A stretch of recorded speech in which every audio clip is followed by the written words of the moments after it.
और जिलहिज्जा का महीना जो इस्लामी कैलेंडर का 12वां महीना है, लास्ट महीना है, वो शुरू होने वाला है। और मुझे बहुत अफसोस के साथ कहना पड़ता है कि इस्लाम में जिस तरीके से रमजान के अय्याम की बहुत फजीलत है, उसी तरीके से जिलहिज्जा के शुरू के 10 दिनों की भी बहुत ज्यादा फजीलत है। बल्कि कुरान करीम में अल्लाह ताला ने सूरह फज्र में जो कसम खाई है, वल फज्री वलयालिन अश्र, कसम है फज्र की और कसम है 10 रातों की। उलमा की एक बड़ी जमात ने लिखा है, सहाबा ने कहा है कि 10 रातों से मुराद जिलहिज्जा की 10 रातें। और अल्लाह के नबी तो यहां तक फरमाते हैं, मा मिन अय्यामिन अलअमलुस सालिहु फीहिन्ना अहब्बु इलल्लाहि मिन हाज़िहिल अय्याम। इन 10 दिनों में की जाने वाली नेकी अल्लाह ताला को इतनी ज्यादा पसंद है, उतनी ज्यादा किसी और नेकी का मकाम अल्लाह क्या नहीं है। जिलहिज्जा की 1 तारीख से लेकर के 10 तारीख तक जो नेकी की जाए, अल्लाह ताला को नेकी इतनी ज्यादा महबूब है कि उससे ज्यादा महबूब कोई दूसरी नेकी नहीं है। सहाबा ने पूछा, अल्लाह के नबी, वलल जिहाद फी सबीलिल्लाह, क्या अल्लाह की राह में जिहाद से भी बढ़ के सवाब है इन 10 दिनों की नेकी का? आपने फरमाया, वलल जिहाद फी सबीलिल्लाह, हाँ अल्लाह की राह में जिहाद से भी बड़ा सवाब इन 10 दिनों की नेकी का है। इल्ला रजुलुन खरज बिनफ्सिही व मालिही, हाँ उस इंसान का मामला अलग है जो अल्लाह की राह में निकला था जान के साथ और माल के साथ, और शहीद होकर के लौटा। माल भी अल्लाह की राह में कुर्बान और जान भी अल्लाह की राह में कुर्बान, उसका सवाब ज्यादा है। वरना हर नेकी से बड़ा सवाब इन 10 दिनों की नेकी का है। मेरे भाइयों, ये 10 दिन इतने कीमती हैं, अफसोस के साथ कहना पड़ता है इन 10 दिनों को हमारा एक बड़ा तबका, हमारी अक्सरियत यूं ही गुजार देती है। बहुत करते हम कुर्बानी के जानवरों को खरीदने में और उनकी देखभाल करने में और उनकी निगरानी करने में गुजारते हैं, इन 10 दिनों का कोई एहतमाम नहीं होता। मेरे भाइयों, जिस तरीके से आप रमजान के आखिरी अशरे की 10 रातों में इबादत करते हैं, रातों में जागते हैं, कुरान पढ़ते हैं, एतिकाफ करते हैं, 10 दिनों की कदर करते हैं, उसी तरीके से मेरे भाइयों जिलहिज्जा के इन 10 दिनों की भी कदर कीजिए। ये बहुत कीमती अय्याम है और उलमा ने लिखा है ये इसलिए कीमती है क्योंकि शरीयत में जितनी टॉप की इबादतें हैं वो इन 10 दिनों में इकट्ठा हो जाती हैं। पूछिए कैसे? इन्हीं 10 दिनों में अल्लाह के घर का हज किया जाता है, इन्हीं 10 दिनों में कुर्बानी की जाती है। और 9 जिलहिज्जा को हम और आप अरफा का रोजा रखते हैं, सारी दुनिया के मुसलमान। तो गोया कि अगर हम गौर करें तो इस्लाम के अंदर जो टॉप की इबादतें हैं, रोजा भी रखा जा रहा है, कुर्बानी भी हो रही है, इबादत भी हो रही है, सदका खैरात भी हो रहा है, गरीबों को गोश्त भी दिया जा रहा है। ये सारी टॉप की इबादतें इन 10 दिनों में इकट्ठा होती हैं। इसीलिए अल्लाह ताला ने इन 10 दिनों को साल में सबसे अफजल दिन करार दिया है। और ये बात भी अल्लामा इब्न तैमिया वगैरह ने लिखी है कि रमजान के आखिरी अशरे की 10 रातें साल की सबसे अफजल रातें हैं और ये 10 दिन साल के सबसे अफजल 10 दिन। मेरे भाइयों, हम और आप कुर्बानी का जानवर अब लाएंगे, बहुत से लोग ला भी चुके होंगे। मेरे पास कई दिनों से फोन आ रहा है और हर साल आता है, मौलवी साहब कुर्बानी का जानवर लाया हूं, उसकी पूंछ कट गई, उसकी सींग टूट गई, उसको चोट लग गई, कुर्बानी होगी कि नहीं होगी? बहुत अच्छी बात है। एक आदमी को अगर इस बात की फिक्र है कि उसकी कुर्बानी के जानवर में कोई ऐब तो नहीं है, उसकी कुर्बानी कबूल होगी कि नहीं होगी, अगर इस बात की चिंता और फिक्र है, बहुत अच्छी बात है। मगर अफसोस के साथ कहना पड़ता है, कुर्बानी के जानवर में ऐब है तो कुर्बानी कबूल नहीं होगी। और कुर्बानी करने वाले में हजारों ऐब हैं। वो रियाकार भी है, वो जिनाकार भी है, वो बेनमाजी भी है, वो हराम खोर भी है, वो सूद खोर भी है, लेकिन उसके दिल में एक बार ये ख्याल नहीं आता इतने ऐब मेरे अंदर है, मेरी कुर्बानी कबूल होगी कि नहीं होगी। बकरे की सींग टूट जाए, बकरे की पूंछ कट जाए, बकरे को चोट लग जाए तो मौलवियों से मसला पूछता है, अपने बारे में गौर नहीं करता कि मेरे अंदर ऐब नहीं, मेरे अंदर कमी नहीं, मेरे अंदर मिस्टेक नहीं, मेरे अंदर तो ब्लंडर्स है, बड़े बड़े गुनाह मैं कर रहा हूं, कबीरा गुनाहों का इर्तिकाब कर रहा हूं। मैं अल्लाह को क्या मुंह दिखाऊंगा और मेरी कुर्बानी और मेरी नेकियां अल्लाह क्या कैसे कबूल होंगी? मेरे प्यारे साथियों, हम इस तरीके से क्यों नहीं सोचते हैं? ये कुर्बानी उस नबी की यादगार है मेरे साथी। इस नबी का कुरान में अल्लाह ने जहां जिक्र किया है, कभी गौर कीजिएगा, कुरान में इब्राहिम अलैहिस्सलाम का जहां पर भी नाम आया है, अल्लाह ने आगे पीछे एक बात जरूर कही है कि इब्राहिम मुसलमान थे। भाई ये बात कहने की क्या जरूरत थी, ये तो सबको पता है। इब्राहिम कोई काफिर नहीं थे, इब्राहिम कोई मुशरिक नहीं थे। अल्लाह बार बार कुरान में ये क्यों कह रहा है कि इब्राहिम मुसलमान थे? मा काना इब्राहिम यहूदिय्यन वला नसरानिया, इब्राहिम यहूदी नहीं थे, इब्राहिम ईसाई नहीं थे। वलाकिन काना हनीफम मुस्लिमा, इब्राहिम अल्लाह के सच्चे पक्के मुसलमान बंदे थे। वमा काना मिनल मुशरिकीन, इब्राहिम मुशरिकों में से नहीं थे। आए अल्लाह, ये तो हम भी जानते हैं कि इब्राहिम मुसलमान थे, ये बार बार तो कुरान में क्यों बता रहा है? मेरे प्यारे साथियों, स्कूल में टीचर पढ़ाता है, पढ़ाने के दो तरीके होते हैं, एक थ्योरी होती है, एक प्रैक्टिकल होता है। टीचर किताब में देख के पढ़ा देता है, ये थ्योरी होती है, और टीचर प्रैक्टिकल करके दिखाता है, बच्चों ऐसे करना। जब प्रैक्टिकल करके दिखाता है तो उसका ज्यादा असर पड़ता है लोगों के दिल और दिमाग पर। मेरे प्यारे भाइयों, इस्लाम क्या है, इस्लाम की थ्योरी क्या है? कुरान और हदीस है। इस्लाम किसको बोलते हैं ये आपको देखना है तो कुरान देख लो, या आपको देखना है तो हदीस देख लो। लेकिन इस्लाम प्रैक्टिकल अगर देखना है, इस्लाम पर अमल कैसे किया जाए, इस्लाम को फॉलो कैसे किया जाए, तो कुरान कहता है इस्लाम को प्रैक्टिकल अगर देखना है तो इब्राहिम को देख लो। मा काना इब्राहिम यहूदिय्यन वला नसरानिया, ओ लोगो, इब्राहिम सच्चा पक्का मुसलमान था। ऐ यहूदियों, आप जानते हैं दुनिया की 2/3 आबादी इब्राहिम से मोहब्बत करती है। हम तो करते हैं, यहूदी भी करते हैं। यहूदी अपना बाप करार देते हैं, ईसाई अपना बाप करार देते हैं, ईसाई भी मोहब्बत करते हैं, यहूदी भी मोहब्बत करते हैं। लेकिन कुरान क्या कहता है? ऐ यहूदियों, तुम किस मुंह से इब्राहिम की मोहब्बत का दावा करते हो? तुम तो शिर्क करते हो, तुम तो अल्लाह का बेटा करार दे। कोई कीड़ा चला गया अंदर, काट रहा है।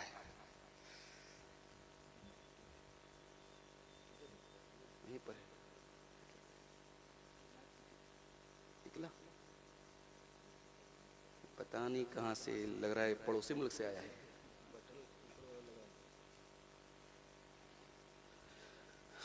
अल्लाह रहम करे, कीड़े थे कहां से आ गए? अल्लाह फरमाता है यहूदियों, तुम ये दावा करते हो कि हम इब्राहिम के चाहने वाले, किस मुंह से दावा करते हो? तुम मक्कार हो, तुम एक नंबर के मुशरिक हो, तुम अहले तौहीद के दुश्मन हो। और मेरा इब्राहिम तो इमामुल मुवहिदीन है, इमामुल मुस्लिमीन है। इब्राहिम तो सच्चा पक्का मुसलमान है। इब्राहिम ने कभी तौहीद से समझौता न किया, कभी गैरुल्लाह के आगे सर न झुकाया। ऐ ईसाइयों, तुम ईसा अलैहिस्सलाम को सन ऑफ गॉड बोलते हो, अल्लाह का बेटा कहते हो, और तुम कहते हो कि हम इब्राहिम से मोहब्बत करते हैं। मा काना इब्राहिम यहूदिय्यन वला नसरानिय्यन वलाकिन काना हनीफम मुस्लिमा, मेरा इब्राहिम तो सच्चा पक्का मुसलमान था, वो तो न तो यहूदी था न तो ईसाई था। इब्राहिम मुशरिक नहीं था। और उसके बाद फरमाया कि ऐ लोगों, कान खोल करके सुन लो, इब्राहिम से सबसे गहरा ताल्लुक अगर किसी का है, लल्लज़ीना तबऊहु व हाज़न नबिय्यु वल्लज़ीना आमनू, फरमाया इन्ना औलन नास बि इब्राहिम, इब्राहिम से सबसे करीबी अगर ताल्लुक किसी का है तो उन लोगों का है जो इब्राहिम को फॉलो करते थे, जो इब्राहिम के तरीके पर चलते थे। और इस आखिरी नबी जनाब मोहम्मद रसूलुल्लाह सल्लल्लाहु अलैहि वसल्लम का है और मुसलमानों का है। ऐ यहूदियों, तुम्हें शर्म आनी चाहिए, तुम्हें कोई हक नहीं पहुंचता उनसे अपना ताल्लुक जोड़ने का। ये तो वही वाली बात हो गई, कोई कब्र पे सजदा करे और कहे कि साहब मैं नबी का आशिक हूं, नबी से मोहब्बत करने वाला हूं, ये मुंह और मसूर की दाल। अरे जब तू कब्र परस्ती में लतपत है तो तू किस मुंह से नबी से मोहब्बत का दावा करता है? जिसकी गर्दन, जिसकी पेशानी कब्रों और मजारों पर झुकती मुफ्ती हो और वो ये कहे कि मैं मुस्तफा का चाहने वाला हूं, बहुत बड़ा मक्कार और झूठा है। अरे मेरे मुस्तफा, मेरे नबी, मेरे मोहम्मद सल्लल्लाहु अलैहि वसल्लम तो अपने इंतकाल के पहले अपनी उम्मत को कब्र परस्ती से रोक गए। हजरत आयशा फरमाती हैं, अल्लाह के प्यारे नबी अपने मरजुल मौत में, उस बेचैनी के आलम में, जब आप चादर को कभी ओढ़ लेते थे, कभी फेंक देते थे, उस बेकरारी के आलम में आपने क्या फरमाया? लानल्लाहुल यहूद वन नसारा इत्तखज़ू कुबूर अंबियाइहिम मसाजिद। अल्लाह की लानत हो यहूद और नसारा के ऊपर, उन्होंने अपने नबियों की कब्रों को सजदा करने की जगह बना लिया। तो कब्र परस्त अगर ये बोले कि मैं नबी का चाहने वाला हूं तो कितना बड़ा झूठा दावा है। ईसाई बोले कि मैं इब्राहिम का मानने वाला हूं, अरे जब तू ईसा को अल्लाह का बेटा मानता है तो तू किस मुंह से इब्राहिम के साथ अपना रिश्ता जोड़ता है? इब्राहिम तो तौहीद वाले थे, साफ सुथरी तौहीद वाले। इब्राहिम की तौहीद वन साइडेड थी। इब्राहिम की तौहीद में कोई सॉफ्टनेस नहीं थी, कोई उसमें मुफाहमत नहीं थी, कोई कॉम्प्रोमाइज नहीं था।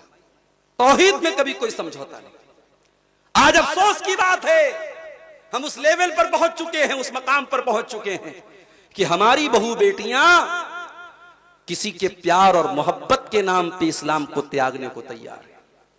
अभी आज मैंने एक न्यूज पढ़ी, जगह का नाम मैं भूल रहा हूं, एक मुसलमान लड़की मुर्तद होती है, गैर मुस्लिम लड़के से शादी करती है, 4 साल तक वो लड़का इसके साथ इस्तेसाल करता है, इसके जिस्म के साथ खेलता है और उसके बाद दूसरी शादी करने लगता है। और जब ये मना करती है तो उल्टे इसी लड़की के खिलाफ केस करता है और कहता है ये लव जिहाद का मुझको शिकार बना रही थी और इसने नाटक किया था और ये इस्लाम को छोड़ा था इसने मुझे फंसाने के लिए, उल्टे लड़की के खिलाफ केस कर देता है। और ये न्यूज जब अखबार में आती है तो मैंने फेसबुक पर कहीं पढ़ा कि उस न्यूज के साथ ये बात लिखी थी, वो तो इज्जो मन तशा वो तो जिल्लो मन तशा, इज्जत का मालिक अल्लाह है।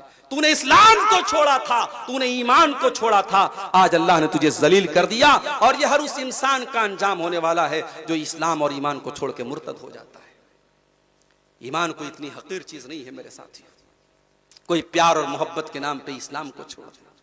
इस्लाम के लिए गर्दनें कटाई गई हैं, इस्लाम के लिए जानें दी गई हैं, इस्लाम के लिए माल असबाब घर बार वतन बाल बच्चे सब छोड़े गए हैं। और सहाबे किराम ने यह काम किया है मेरे प्यारे साथी। तो इब्राहिम अलैहिस्सलाम की जिंदगी से हमें यह सबक मिलता है कि तौहीद को नहीं छोड़ना। इन्ना इब्राहीमा काना उम्मतन कानितन लिल्लाहि हनीफा। इब्राहिम अल्लाह के सच्चे पक्के मुसलमान बंदे थे। इब्राहिम अकेले एक उम्मत के बराबर थे। एक पूरी उम्मत की तौहीद को तराजू के एक पल्ले पर रख दिया जाए और इब्राहिम की तौहीद को तराजू के दूसरे पल्ले पर रख दिया जाए तो इब्राहिम का पलड़ा भारी हो जाएगा। इब्राहिम अकेले एक उम्मत के बराबर थे, कानितन लिल्लाह, और इब्राहिम अल्लाह के फरमा बरदार थे। अल्लाह ने जब भी कोई हुक्म दिया इब्राहिम ने अपने सर को झुका दिया। इब्राहिम अपॉर्चुनिटी देखकर, मौका देखकर अल्लाह का हुक्म नहीं मानते थे। जब भी अल्लाह का हुक्म आया इब्राहिम की गर्दन झुक गई। कानितन लिल्लाह, इब्राहिम अल्लाह के वफादार बंदे थे। मेरे भाइयों, कुर्बानी करने के पहले यह सोच लो कि इब्राहिम का तरीका तुमने कितना अपनाया है। इब्राहिम वफादार थे, हम गद्दार हैं। हमसे बड़ा नमक हराम कौन होगा? जिस अल्लाह की दी हुई ऑक्सीजन में सांस लेते हैं, जिस अल्लाह की धरती पर चलते हैं, जिस अल्लाह के आसमान के नीचे रहते हैं, जिस अल्लाह की हवाओं से फायदा उठाते हैं, जिस अल्लाह का दिया हुआ पानी पीते हैं, जिस अल्लाह की दी हुई ग़िज़ा खाते हैं, उस अल्लाह का नाम भी कितने मुसलमान 24 घंटे में एक बार भी नहीं लेते। अरे हमसे बेहतर तो वो जानवर है, वो कुत्ता है जिसका मालिक उसे चंद हड्डियां दे दे तो मालिक के पीछे पूंछ हिलाता हुआ टहलता है। हमसे बेहतर तो वो घोड़ा है जिसका मालिक उसे थोड़ा सा चारा खिला दे अपने मालिक के लिए जान दे देता है। इसीलिए कुरान कहता है वल आदियाति दबहा फलमूरियाति क़दहा फलमुगीराति सुबहा फ़अतरन बिही नक़ा फ़वसतन बिही जमा इन्नल इंसान लिरब्बिही लकनूद। ऐ मेरे बंदो, कसम है उन घोड़ों की जो दौड़ते दौड़ते हाँफने लगते हैं, जिनकी टापों से चिंगारियां निकलती हैं, जो दुश्मन की फौज पे जाके हमला कर देते हैं, दुश्मन की फौज में बीचों बीच जाकर के हमला कर देते हैं। ऐ इंसान, जरा उस घोड़े से तू वफादारी सीख जो अपने मालिक के लिए अपनी जान दे देता है। इन्नल इंसान लिरब्बिही लकनूद, बेशक इंसान अपने रब का बहुत बड़ा नाशुक्रा है। इब्राहिम से वफादारी सीखो मेरे साथियों। इब्राहिम वफादार थे। आज इब्राहिम के इतना ऊंचा मकाम क्यों मिला? हम नमाज पढ़ते हैं, नमाज में हम दरूद शरीफ पढ़ते हैं। दरूद में हम क्या पढ़ते हैं? अल्लाहुम्मा सल्ली अला मुहम्मद व अला आले मुहम्मद कमा सल्लैता अला इब्राहीम व अला आले इब्राहीम इन्नका हमीदुम मजीद। ऐ अल्लाह, तू रहमतें नाजिल फरमा मोहम्मद सल्लल्लाहु अलैहि वसल्लम के ऊपर और आपकी आल के ऊपर, जिस तरीके से तूने रहमतें नाजिल फरमाई इब्राहिम पर और इब्राहिम की आल पर। ऐ अल्लाह, तू काबिल तारीफ बुजुर्गी वाला है। अल्लाहुम्मा बारिक अला मुहम्मद व अला आले मुहम्मद कमा बारकता अला इब्राहीम व अला आले इब्राहीम इन्नका हमीदुम मजीद। ऐ अल्लाह, तू बरकत नाजिल फरमा मोहम्मद सल्लल्लाहु अलैहि वसल्लम के ऊपर और आपकी, जैसा कि तूने बरकतें नाजिल फरमाई इब्राहिम पर और आले इब्राहिम पर। दरूद शरीफ में इब्राहिम का नाम लेते हैं, कुछ तो खास बात है इब्राहिम के अंदर, कुछ तो स्पेशल है कि हम दरूद पढ़ते हैं अपने नबी के ऊपर और नाम इब्राहिम का भी लेते हैं। अल्लाह, तू वैसी बरकत नाजिल फरमा जैसी बरकत तूने इब्राहिम पर नाजिल